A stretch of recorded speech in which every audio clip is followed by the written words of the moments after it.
గురుభ్యో నమ. శ్రీ మహాగణాధిపతయ నమ. శ్రీ సరస్వతి నమ. భక్తులరా, వ్యాస మహర్షి రచించిన భాగవత మహాపురాణం యథాతథంగా చెప్పుకున్నాం. ఇందులో భాగంగా 2 స్కందాలు పూర్తి చేసాం. 3వ స్కందంలో 46 భాగాలు చెప్పుకున్నాం. 47వ భాగాన్ని ఈరోజు చెప్పుకుందాం. మనం చెప్పుకునే ముందు వ్యాసభావాన్ని ప్రార్థన చేసుకుందాం. వ్యాసాయ విష్ణు రూపాయ వ్యాస రూపాయ విష్ణవే నమో వై బ్రహ్మనితే వాసిష్ఠాయ నమో నమ. సమర్థ సద్గురు సాయినాథ మహారాజ్ కీ జై.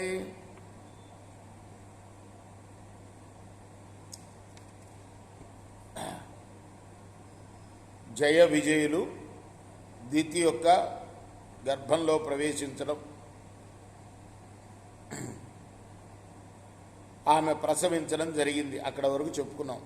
ఆ సమయంలో భూమి కంపించింది, కులపర్వతాలు వణికిపోయాయి, సముద్రాలు క్షోభతో కలత చెందాయి, నక్షత్రాల సమూహాలు నేలరాలాయి, ఆకాశం బద్దలయ్యింది, అష్టదిగ్గజాలు ఊగడం మొదలుపెట్టాయి, దిక్కుల నిండా నిప్పురవ్వలు గుప్పున లేచాయి, పుడమిపైన పిడుగులు పడ్డాయి, హోమగుండాల్లోని అగ్నుల యందు పొగలు వ్యాపించాయి, ఎదురుగాళ్ళు ఎక్కువగా వీచాయి, అంతటా వృక్షాలు ఫెళఫెళ విరిగిపడ్డాయి, గ్రహాలు నక్షత్రాలు కాంతిని కోల్పోయి వెలవెలపోయాయి, మేఘాలు నెత్తురువాన కురిపించాయి, నలుదెసలా మెరుపులు మిరుమిట్లు కులిపాయి.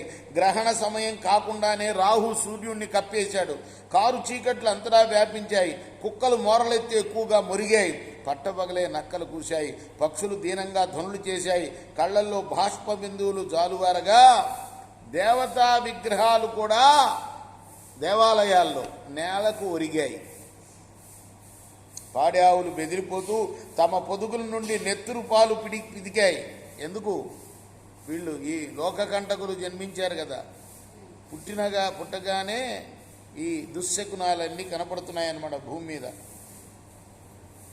పాడి ఆవులు బెదిరిపోతూ తమ పొదుగుల నుండి నెత్తురు పాలు పిదికాయి, గాడిదలు భయంకరంగా ఓండ్ర పెట్టాయి, ఏనుగుల గండస్థలాల మీద మదజలం ఎండిపోయింది, గుర్రాల తోకలు నిప్పులు చెరిగాయి, గుహలు ప్రతిధ్వనించాయి, పాపగ్రహాల మైత్రితో సౌమ్యగ్రహాలు వక్రమార్గంలో వర్తించాయి.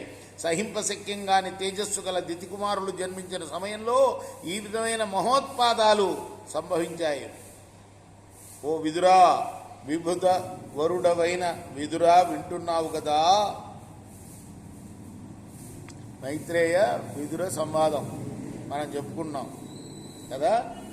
ఓ విదురా, ఈ విధంగా తీవ్రంగా భయాన్ని కలిగించే విపరీతమైన అపశకునాలు తోచడం చూసి సమస్త ప్రాణికోటి కూడా తల్లడిల్లిందయ్యా. అందరూ ఇదేదో మహాప్రళయం ముంచుకొచ్చిందని భావించారే కానీ లోక కంటకులైన భీకర రాక్షసుల జనన సమయంలో సంభవించిన ఈ సంక్షోభం అని వాళ్ళు తెలుసుకోలేకపోయారు. సర్వజ్ఞులైన సనక సనందనాదులు మాత్రం భయపడలేదు. ఈ విధంగా దితికి సుతులు జన్మించిన తర్వాత ఆ రాక్షస వీరుల కుర పర్వతాల్లాంటి శరీరాలతో లోకభీకరమైన భుజబలంతో ఉప్పుతున్నారు. వారి పాదాల తాకిడికి భూమి చలించిపోతున్నది. రత్నాలు చెక్కిన బంగారుతో చేసిన భుజకార్తులు, మకర కుండలాలు, మొలనూళ్ళు, కంకణాలు, ఉంగరాలు, కిరీటాలు, కాలియందలు, స్వచ్ఛమైన కాంతులు వెదజల్లగా వారు తమ మేని కాంతులతో సూర్యదీప్తులను సైతం హీనపరుస్తున్నారు.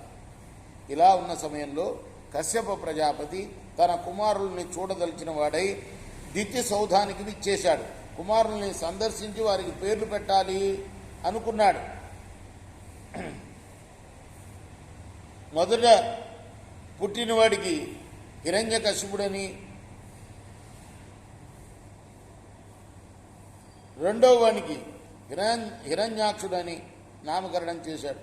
ఆ తర్వాత ప్రశాంతం పవిత్రమైన తన ఆశ్రమానికి ఆయన వెళ్ళిపోయాడు.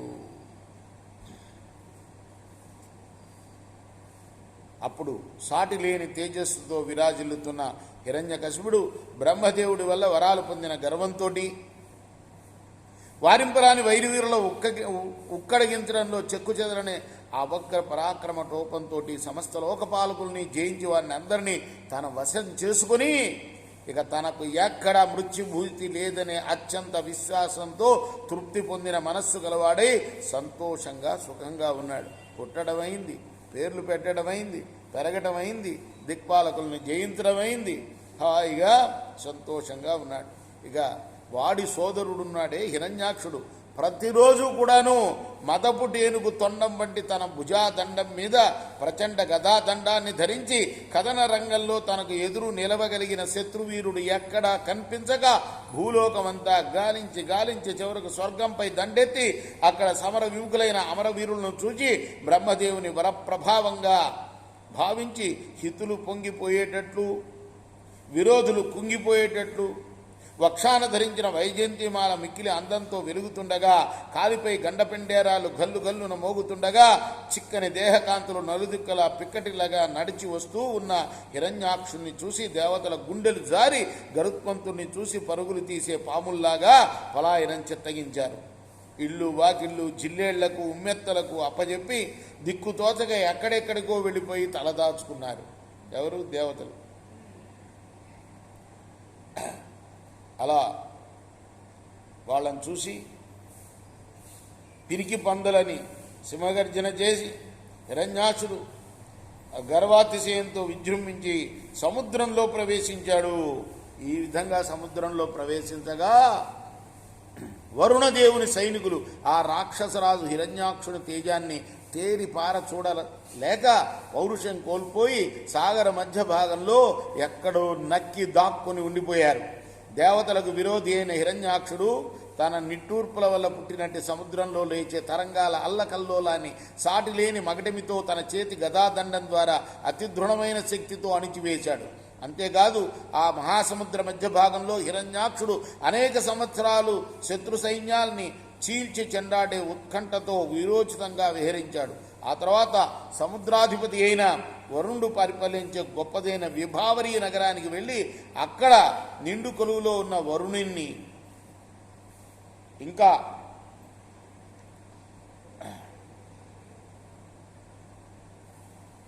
వరుణుని చూచి పరిహాసమైన మాటలతో ఈ ప్రపంచంలోని సమస్త రాజుల్లో పేరెన్నికన్నా మహాబలవంతుడవట కదా నువ్వు, వీరాధివీరుడువైన నీ పౌరుషం ప్రకటించి కథన రంగంలో యుద్ధంలో నన్ను ఎదిరించి చూడు, నీ బండారం బయటపడుతుంది, నీ బాహుబలాన్ని నీ పేరు ప్రతిష్టలను అణిచివేస్తాను అని అన్నాడు.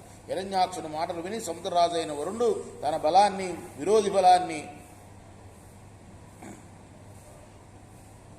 బేరీజు వేసుకున్నాడు. ఆ తర్వాత వాడితో యుద్ధం చేయడానికి ఇది సమయం కాదని కోపాగ్నిని సహనంతో శమింపజేసి ప్రశాంత వచనాలతో ఈ విధంగా వాడికి సమాధానం చెప్పాడు. నేను ప్రశాంతమైన అంతరంగంతో రణరంగాన్ని పరీక్షించాలనే ఒక్క నియమంతో ఉన్నాను. అంచేత ఇప్పుడు మన మధ్య పోరాటం పనికిరాదు. సాటి లేని నీ అపార పరాక్రమాటోపానికి సమాధానం చెప్పగల వీరుడు విష్ణువు తప్ప ఎవరు లేరయ్యా అన్నాడు. ఆ మహాత్ముడు ఎక్కడ ఉంటాడంటే వైకుంఠంలో ఉంటాడు. యుద్ధంలో గొప్ప గొప్ప వీరులను ఎన్నోసార్లు ఎదుర్కొని సులభంగా జయించాడని పేరు మోగిన వీరాగ్రగంజుడని ఆయన్ని ప్రపంచంలోని జనసమూహాలు అందరూ కూడాను పొగుడుతూ ఉంటారయ్యా. వెంటనే నువ్వు అక్కడికి వెళ్ళినట్లయితే అతను నీతో యుద్ధం చేస్తాడు. ఆ తర్వాత నీ కోరిక తీరుతుంది. నాలాంటి వెన్ను చూపి పారిపోయే వాళ్ళు వెంట పడటం అనేది నీలాంటి మగవాడికి తగిన పని కాదు. కాబట్టి వెళ్ళగలిగితే విష్ణువు దగ్గరికి వెళ్ళు. అందరికీ శరణ్యుడై అడిగినవన్నీ ఇచ్చి ఆ గోవిందుడు తప్పగా నీ పని తీరుస్తాడు. అతడు రాక్షసులతో నిత్యం పోరాడుతూ వారిని జయిస్తూనే ఉంటాడు అన్నాడు. రేపు మనం 48వ భాగం చెప్పుకున్నాం. కృష్ణార్పణమస్తు. సాయి కృష్ణార్పణమస్తు. सच्चिदानंद सद्गुरु साईनाथ महाराज की जय. चेकोरा हारती दिगो सद्गुरुनाथ देवा साईनाथ पांच भौतिक तत्वमुलने हारतुलित्तुमुरा.